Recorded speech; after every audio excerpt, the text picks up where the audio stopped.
Good morning, everyone. It's August the 19th, 2015, and time to get after the markets again. Waking this morning to 58-degree temps. The high forecast for today is 73, with the clouds leaving us about noon. So this is August. That's about 20 degrees below normal.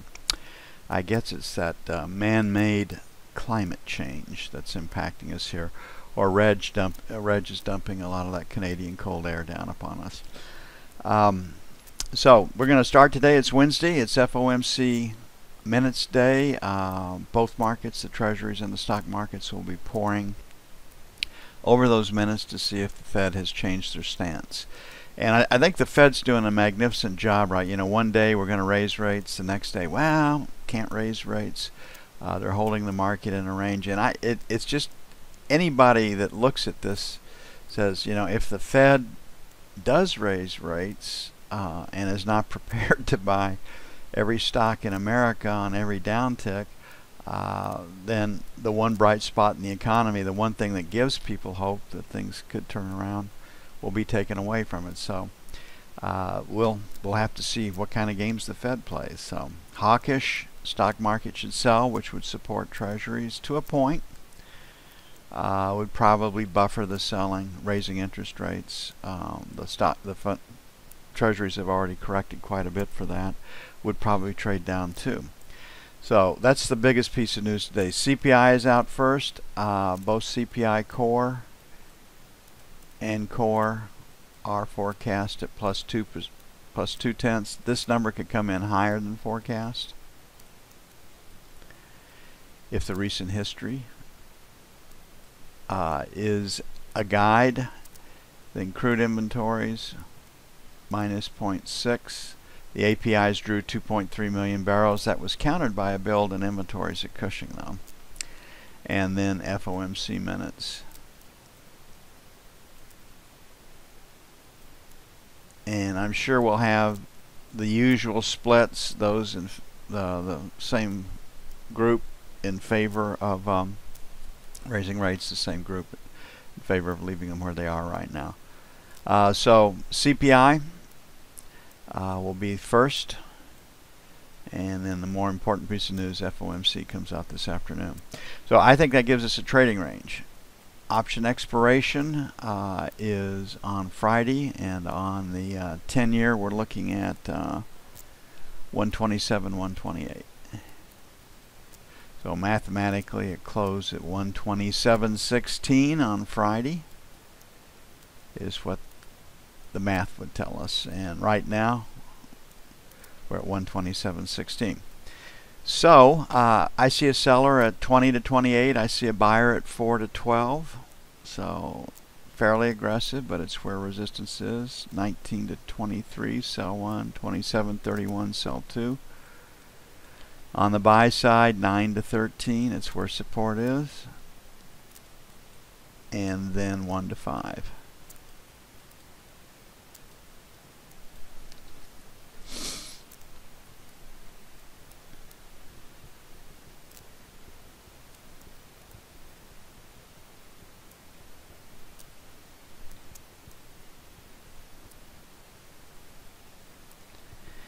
Okay, the 30-year option expiration favors a close between 157 and 158, and that's kind of where we are right now. On a trading range basis, we've had a buyer just below a 157.24, and we've certainly had a seller above 159. So yesterday's option play was 157, 158.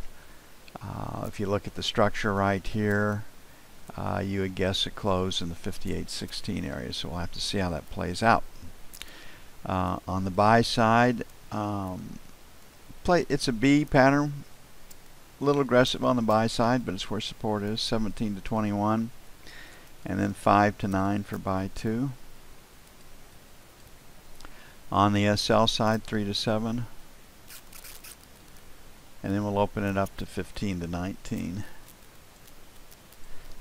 And again, the news, CPI has been coming in PPI higher than forecast.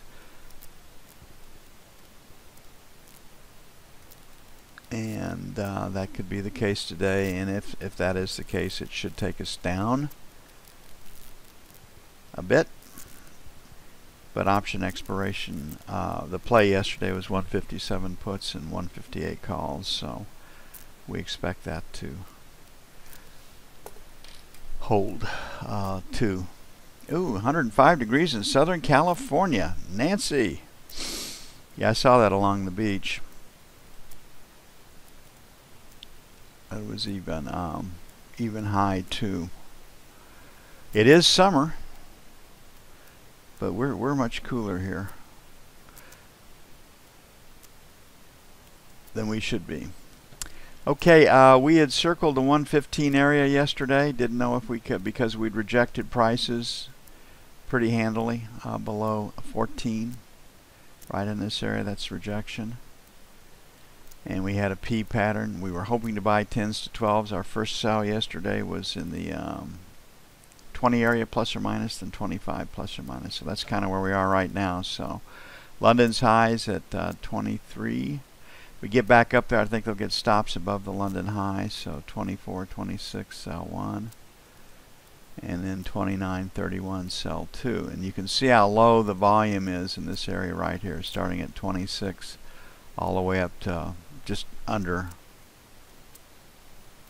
1130. On the buy side, we had the breakout from 17, so 15 to 17 is buy 1, and 10 to 12 is buy 2.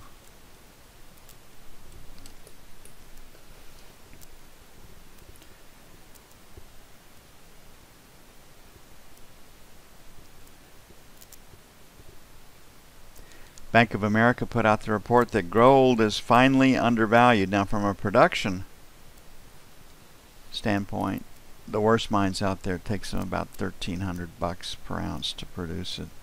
The best ones are below 500.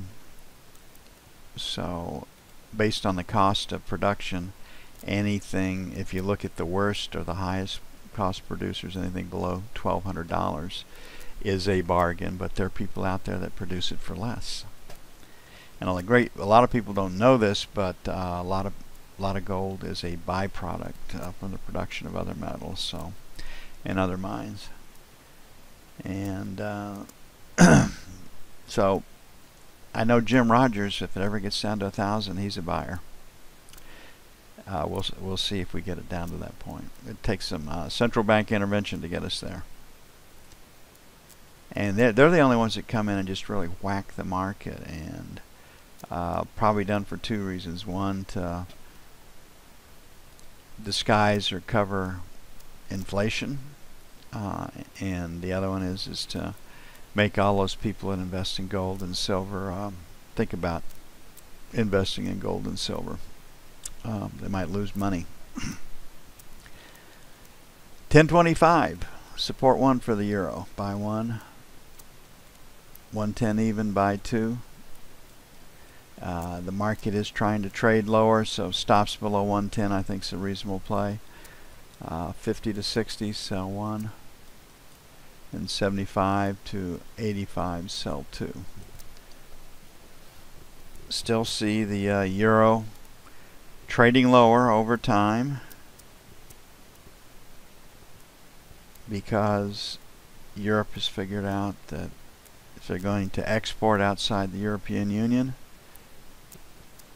the euro has to be lower. It's a pretty short-sighted policy, but every mercantilist philosophy and nation out there does it. And we've seen Japan do it, we've seen China do it, we've seen the European Union do it. The United States, when the dollar sells, comes out of Washington, D.C. too, by policy. Is there anything that a government touches anywhere around the globe that doesn't get screwed up? You remember the miracle of Hong Kong and Singapore?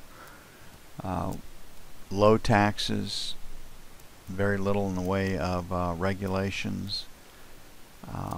beyond the obvious and explosive growth in those economies, and maintained for a long period of time. Remember what happened in the 80s in the United States when Reagan came in and cut taxes, and we didn't have all the regulatory burden that we have right now. High volume number. Where did the market stop in crude? High volume number. We are in the October contract. September goes off the board tomorrow. So we're rejecting prices above 43 and a quarter. So 43 and a quarter, 43.50, sell 1. 75 to 44, sell 2. We're expecting a draw at on the EIA inventory reports, but that doesn't mean crude will rally. I mean, it's more likely to sell if they get a draw. But you can't play that on 100% either. You just have to wait and see if they take out the price bar that's created on the release of the news. Okay, 50 to 25 by 1. And then 41.75, 42 by 2.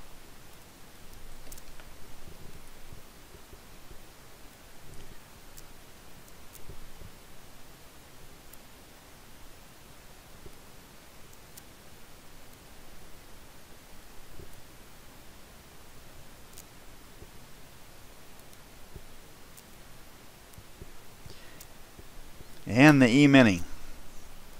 Again, it's going to be work the grind, I believe, if we're going to make money on that. Just waiting for the market to get to resistance or support is the best way to play it. Do a London split right here. Stock markets around the globe outside of China are lower. You can see right in here. That's a low volume area at 83. We didn't quite make it. Then we have the tail that was created at 79. So this 80-83 area, based on inflation being a little bit higher, make it buy 1. We'll put a question mark at 85, and the inflation news will certainly play early in the session, but the big news will be the FOMC. Buy 2 will be 75 to 77. On option expiration, support at 85. And resistance at 2100, 2110. And the open interest is at 2050 and at 2100 as you'd expect, and then 2000 and 2150 from the large hedgers. So on a sell, right now we're at 87.50. So 90.92 will be sell 1, and then 95.97 will be sell 2. And we'll adjust that after the CPI numbers come out. But option expiration is Friday. The market tends to rally in it because the market's in a trading range, and those that bought puts usually have to pay up, or sold futures have to pay up to get out of the market. And I would, if we don't break the 75-80 area, that leaves us open to trade back up to 2100.